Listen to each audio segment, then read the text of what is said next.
পৃথিবীতে একজন মানুষই শুধু জানতেন যে তিনি পৃথিবীতে কতদিন বাঁচবেন, সেটা হচ্ছে সাইয়েদনা আদম আলাইহিস সালাম। ওনাকে বলে দেওয়া হয়েছিল উমরুকা আলফু সানা, তুমি পৃথিবীতে বাঁচবে 1000 বছর। কয় বছর? সাইয়েদনা আদমের সামনে অনেকগুলো রুহু রাখা হলো। সাইয়েদনা আদম বললেন, এরা কারা?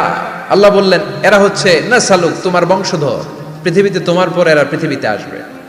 সাইয়েদনা আদম বললেন, আল্লাহ ওই যে একটা রুহু দেখা যায়, এটার নাম কি?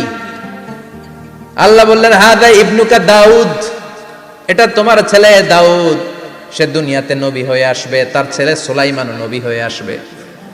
সাইয়েদনা আদম বললেন, মাবুদ, আমার ছেলে দাউদের কত বছর হায়াত আপনি দিয়েছেন? আল্লাহ বললেন, 40 সানা, মাত্র 40 বছর, 4 ইয়ার্স, 40 বছর তোমার ছেলেটা বাঁচবে। ও আল্লাহ, আমি বাঁচবো কয় বছর? তুমি বাঁচবা 1000 বছর। সুবহানাল্লাহ। সাইয়েদনা আদম বললেন, মাবুদ, এত ফুটফুটে সুন্দর আমার ছেলে দাউদ, মাত্র 40 বছর দিলেন কেন? জিদ মিন উমরিহি, বাড়ায়া দেন। কি করেন? সুপারিশ করতেছে পোলার লাইগা। কে? বাবা। আল্লাহ আপনি বাড়ায়া দেন। আল্লাহকে বাড়ানো যাবে না, লেখা হয়ে গেছে।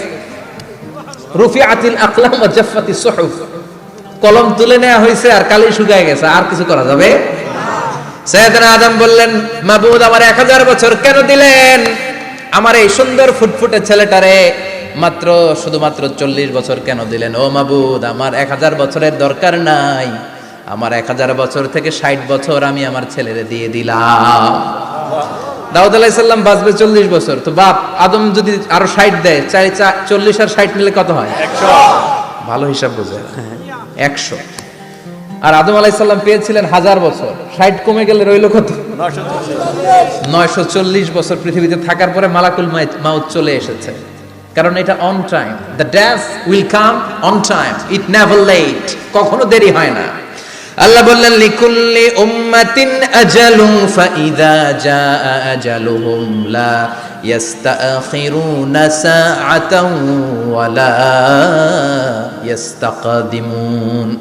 মৃত্যুর একটা নির্ধারিত সময় আমি বেঁধে দিয়েছি, অন টাইম, অন টাইমেই চলে আসে, 1 সেকেন্ড আগেও আসবে না, 1 সেকেন্ড পরেও আসবে না। 940 বছর বয়সে মালাকুল মাউত এসে হাজির, এসে বলল, জিতু আন আকবাদা রূহাক, রূহ কবজ করতে আসছি। আদম আলাইহিস সালাম বললেন, রূহ কবজ করতে আসছো মানে? আমি বাঁচবো তো 1000 বছর। কয় বছর? মালাকুল মাউত বললেন, না না, ওই যে আগের কথা স্মরণ করেন, আপনি 60 বছর দিয়া দিয়েছিলেন। কয় না, আমি দেই নাই, আমি আরো বাঁচুম, আরো 60 বছর পাওনা আছি, আমি দেই নাই। মালাকুল মাউত বললেন, আপনি দিয়েছেন। আদম বলে, দেই নাই। মালাকুল মাউত বলে, আল্লাহ ঘটনা দেখেন, দিয়া কয় দেই নাই। আল্লাহ কয়, থাক, কথা কইস না, আয়া পড়। সুবহানাল্লাহ পড়ো। নাসিয়া আদম ফানাসিয়া বানু, ভুলে গেছেন উনি, আমরা ভুলে যাই, আমরা খেয়ে বলছি খাই নাই, নিছিলাম পকেটে, কয় নেই নাই। এরকম ডাকাইত আছে না নাই? আছে। নাসিয়া আদম ফানাসিয়া বানু, বিশ্বনবী বললেন, আদম ভুলেছে তো তার সন্তানরাও ভুলে যায়। জাহাদা আদম ফাজাহাদা যুররিয়াতু, আদম অস্বীকার করেছে, তার সন্তানরাও অস্বীকার করে। সেদিন থেকে আল কিতাবা ওয়া শুহুদ, মানে লিখে রাখার সিস্টেম আর সাক্ষীর সিস্টেম চালু হয়েছে। সুবহানাল্লাহ পড়েন। সুবহানাল্লাহ। 940 বছর বয়সে মালাকুল মাউত এসে আদম আলাইহিস সালামের রূহ নিতে পারে নাই। উনি 1000 বছর যখন হয়েছে তখন এসে সাইয়েদনা আদম আলাইহিস সালামের রূহ কবজ করেছে। যেই দিন পৃথিবীর প্রথম মানব, প্রথম নবীর রূহ মালাকুল মাউত দুনিয়ায় এসে কবজ করেছে, ওই দিনটাও ছিল জুমাবার। সুবহানাল্লাহ, আল্লাহু আকবার। আবার বিশ্বনবী বললেন, লা তাকুমুস সাআহ ইল্লা ফি ইয়াউমিল জুমআহ ইযা যুলজিলাতিল আরদু জিলজালাহা ওয়া আখরাজাতিল আরদু আসকালাহা ইযা রুজ্জাতিল আরদু রাজ্জান ওয়া বুসাতিল জিবালু বাসসা। কিয়ামতের দিন পৃথিবীটাকে একটা প্রকম্পন দিয়ে কাঁপিয়ে দিবে কে? আল্লাহ। মারাত্মক একটা ঝাঁকুনি দিবে আল্লাহ, পুরো পৃথিবীটা কেঁপে ভেঙে চুরে খান খান হয়ে যাবে। এই ঝাঁকুনি আর আর্থকোয়েক, ভূমিকম্প এর ঘটনাটা যেদিন ঘটবে ওই দিনটাও হচ্ছে জুমার দিন। চিৎকার করে পড়েন সুবহানাল্লাহ। সাধারণ দিন নয়, ফিহি খালাকাল্লাহু আদম। কালকের এই দিনটায়, এই জুমার দিনে আল্লাহ তাআলা সাইয়েদনা আদম আলাইহিস সালামকে তৈরি করেছে। সুবহানাল্লাহ। বিশ্বনবী বলেন, লাম্মা খালাকাল্লাহু আদম ওয়া কানা তুলুহু 60 যিরাআন। আল্লাহ তাআলা যখন আদম আলাইহিস সালামকে তৈরি করলেন 60 হাত লম্বা করে তৈরি করলেন। আর আমরাও যারা জান্নাতে ঢুকবো আমাদের আকৃতি থাকবে 60 হাত লম্বা। মজা করে সুবহানাল্লাহ পড়তে পারলেন না? আল্লাহ সাইয়েদনা আদমকে তৈরি করলেন এই জুমার দিনে। আবার সাইয়েদনা আদম আলাইহিস সালামকে পৃথিবীর বুকে তিনি পাঠিয়ে দিয়েছিলেন এই জুমার দিনে। সুবহানাল্লাহ। কুল নাহবিতু মিনহা জামিআ, ও Adam, go down with your wife, তোমার স্ত্রী হাওয়াকে নিয়ে পৃথিবীতে নামো। সাইয়েদনা আদম আলাইহিস সালামকে আল্লাহ তাআলা পাঠিয়েছিলেন শ্রীলঙ্কার একটা পাহাড়ে, অ্যাডামস পিক। ওখানে ঐতিহাসিকভাবে প্রমাণিত, এটা হাদিসে নেই, কুতুবুত তারিখে এসেছে। শ্রীলঙ্কা একটা পাহাড় আছে, কলম্বো থেকে অনেক দূর। ওই পাহাড়ের চূড়ায় সাইয়েদনা আদম আলাইহিস সালামের ফুটপ্রিন্ট আছে। ফুটপ্রিন্ট মানে পায়ের ছাপ। সুবহানাল্লাহ পড়ো। সুবহানাল্লাহ। এটারে বলে ফিঙ্গারপ্রিন্ট। এটারে কি বলে? ফিঙ্গারপ্রিন্ট। পায়ের গুলারে ফিটপ্রিন্ট। একজনের আঙ্গুলের ছাপের সাথে একজনের আঙ্গুলের ছাপের মিল নাই। শুধু তাই না, আমার এই আঙ্গুলের সাথে এই আঙ্গুলের ছাপের কোনো মিল নাই। আয়াহসাবুল ইনসানু আল্লান নাজমা ইযামা বালা কাদিরিনা আলা আন নুসাউইয়া বানানা। আল্লাহ বলেন, গোলাম তুমি মনে করেছো তোমার হাড্ডি গুড্ডি পচে যাবে, তোমাকে আমি একত্রিত করে আবার বানাতে পারবো না? বানানো তো অনেক দূরের কথা, আমি তো তোমার আঙ্গুলের ছাপগুলো সংরক্ষণ করে রেখেছি। চিল্লায় পড়েন আল্লাহু আকবার। 1880 সালে স্যার ফ্রান্সিস গাল্টন নামে একজন বিজ্ঞানী, তিনি আবিষ্কার করেছেন যে আমাদের আঙ্গুলের ছাপগুলো আলাদা, ফিঙ্গারপ্রিন্ট আলাদা। এই 10টা আঙ্গুলের একটার সাথে আরেকটার কোনো মিল নাই। এই পৃথিবীতে যদি 600 কোটি মানুষ হয় তাহলে 6000 কোটি আঙ্গুল, একটা আঙ্গুলের সাথে আরেকটা আঙ্গুলের ছাপের মিল আছে? যারা সিগনেচার দিতে পারে না এরা কি দেয়? টিপসই দেয়। সুবহানাল্লাহ। সুবহানাল্লাহ। কি ম্যাজিক আল্লাহ আঙ্গুলে রেখে দিয়েছে, একটা আঙ্গুলের ছাপের সাথে আরেকটা আঙ্গুলের ছাপের মিল নাই। এখন এই বায়োমেট্রিক অথেন্টিকেশনের জন্য অনেক জায়গায় দিতে হয়। ইমিগ্রেশন পাস করবেন, গিভ ইউর ফিঙ্গারপ্রিন্ট। ভিসা করবেন, Schengen visa, European visa, provide your fingerprint first. Canadian এম্বাসিতে গিয়েছিলাম, সব আঙ্গুলের আলাদা আলাদা ফিঙ্গারপ্রিন্ট রেখেছে। এখন এটা অথেন্টিকেশনের জন্য সিকিউরিটি পারপাস খুব গুরুত্বপূর্ণ। কিন্তু 1500 বছর আগে, 1880 মানে কি 200 বছর তো না, 200 বছর আগে বিজ্ঞানীরা আবিষ্কার করলো। 1500 বছর আগে সূরাতুল কিয়ামার ভিতরে ফিঙ্গারপ্রিন্টের কথা বলেছে কে? আল্লাহ। আর পায়েরটারে বলে ফুটপ্রিন্ট। এটা প্রাণীদের ক্ষেত্রে প্রযোজ্য, কারণ প্রাণীদের আঙ্গুল নাই, আছে? ওদের আছে পা। বাঘের কয় পা? কথা কয় না, 4 পা। বাঘের হাত কয়টা? হাত নাই, ওদের পা। ফলে ওদের ফুটপ্রিন্ট লাগে। সুন্দরবনে কয়টা বাঘ আছে এটার একটা হিসাব আছে। কি করে বলে, কেমন করে হিসাব করে? বাঘের কাছে যে গুনে, চেহারা তো একরকম, একটারে 3 বার গুনবে। কথা কন, কিভাবে গনে তাহলে? বাঘসুমারি হয় কিভাবে? ফুটপ্রিন্ট, পায়ের ছাপ। একটা বাঘের পায়ের ছাপের সাথে আরেকটা বাঘের পায়ের ছাপের কোনো মিল নাই। আবার কাবা ঘরের পাশে একটা ছোট্ট জায়গা আছে, এই জায়গার মধ্যে রব্বুল আলামিন সব নবীদের পিতা সাইয়েদনা ইব্রাহিম আলাইহিস সালামের ফুটপ্রিন্ট রেখে দিয়েছেন। ওয়াত্তাখিযু মিম মাকামি ইব্রাহিম মুসাল্লা, সাইয়েদনা ইব্রাহিমের দাঁড়ানোর জায়গায় তোমরা নামাজের জায়গা করে নাও। আল্লাহু আকবার। সাইয়েদনা ইব্রাহিম আলাইহিস সালামের পায়ের ছাপ আছে কিন্তু মাকাম ইব্রাহিম। আর সাইয়েদনা আদম আলাইহিস সালামের পায়ের ছাপ আছে অ্যাডামস পিকে, শ্রীলঙ্কার ওই পাহাড়ে। তো যেদিন আদম আলাইহিস সালামকে আল্লাহ ওখানে পাঠিয়ে দিয়েছিলেন, ওই দিনটা ছিল জুমার দিন। সুবহানাল্লাহ নাই? সুবহানাল্লাহ। সুবহানাল্লাহ বাড়িতে যায় বলেন, সুবহানাল্লাহ। চিল্লায় পড়েন আল্লাহু আকবার। এরপরে সাইয়েদনা আদমকে পাঠানো হলো শ্রীলঙ্কায়। সাইয়্যিদাতুনা হাওয়া আলাইহিস সালামকে পাঠিয়ে দেয়া হলো সৌদি আরবের জেদ্দা শহরে। আরবিতে জেদ্দা বা জাদ্দা মানে দাদি। জেদ্দাতুন বা জাদ্দাতুন মানে কি? দাদি। হাওয়া আলাইহিস সালাম আমাদের সবার দাদি, ঠিক কিনা? ওনার নামে এই শহরের নাম। বছরের পর বছর সাইয়েদনা আদম আলাইহিস সালাম এবং হাওয়া আলাইহিস সালাম আল্লাহর কাছে ক্ষমা চাইলেন, আল্লাহ ভুল করে নিষিদ্ধ গাছের ফল খেয়েছি, তুমি মাফ করে দাও।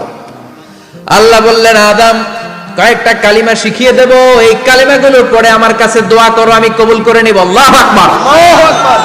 আল্লাহ শিখিয়ে দিলেন আর বললেন, আদম পড়া, রাব্বানা যালামনা আনফুসানা ওয়া ইল্লাম তাগফির লানা ওয়া তারহামনা লানাকুনান্না মিনাল খাসিরিন। ও আল্লাহ, জুলুম করেছি নাফসের উপর, ভুল করেছি, অন্যায় করেছি, আপনি যদি ক্ষমা না করে দেন আমরা শেষ হয়ে যাব, আমরা হালাক হয়ে যাব, ক্ষতিগ্রস্তদের মধ্যে শামিল হয়ে যাব। ঠিক কিনা? আল্লাহ সাইয়েদনা আদম আলাইহিস সালামের তওবা কবুল করলেন।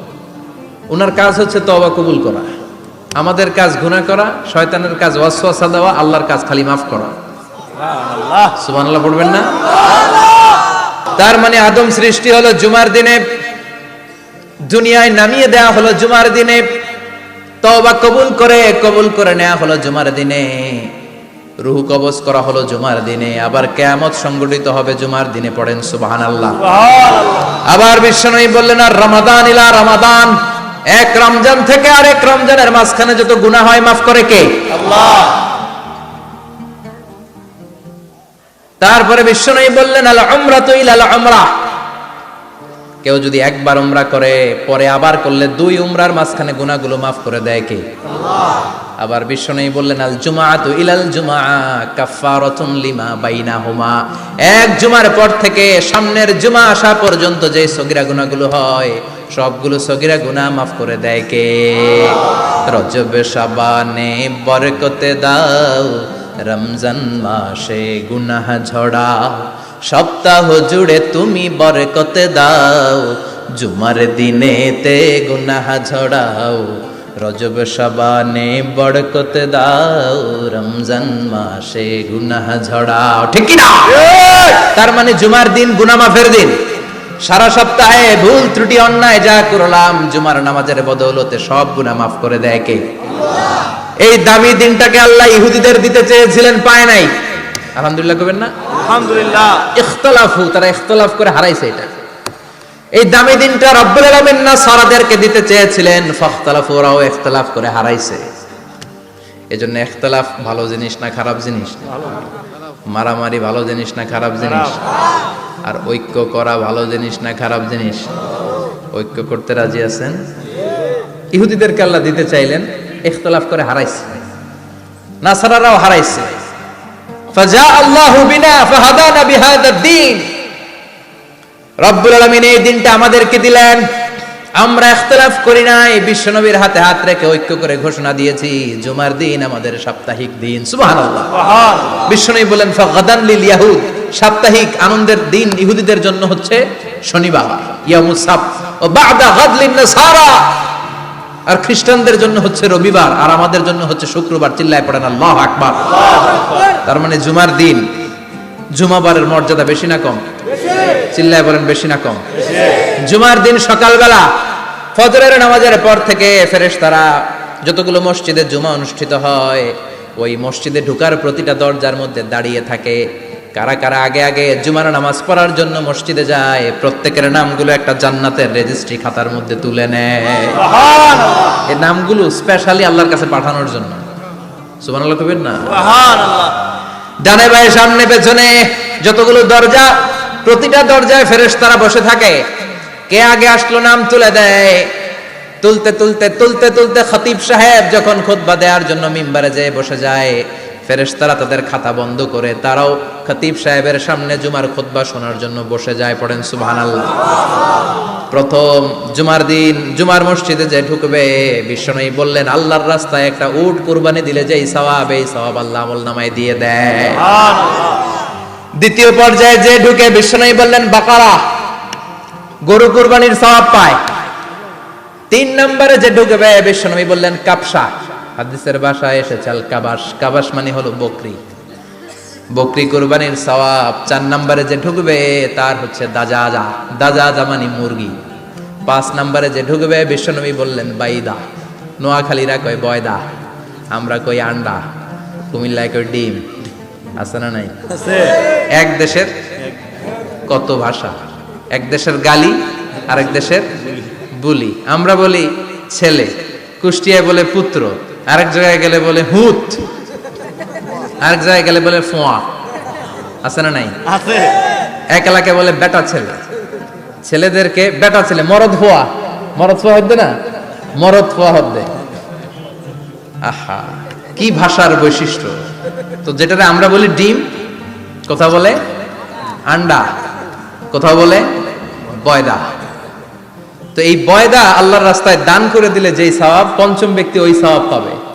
এই 5 জনের পরে আর লেখালেখি নাই, বাকিদেরটা নরমাল এন্ট্রি করে সব ফেরেশতারা খুতবা শোনার জন্য বসে যায়। সুবহানাল্লাহ। সুবহানাল্লাহ। তো জুমার দিনে আগে আগে যাবেন তো ইনশাআল্লাহ। সবাই রাজি?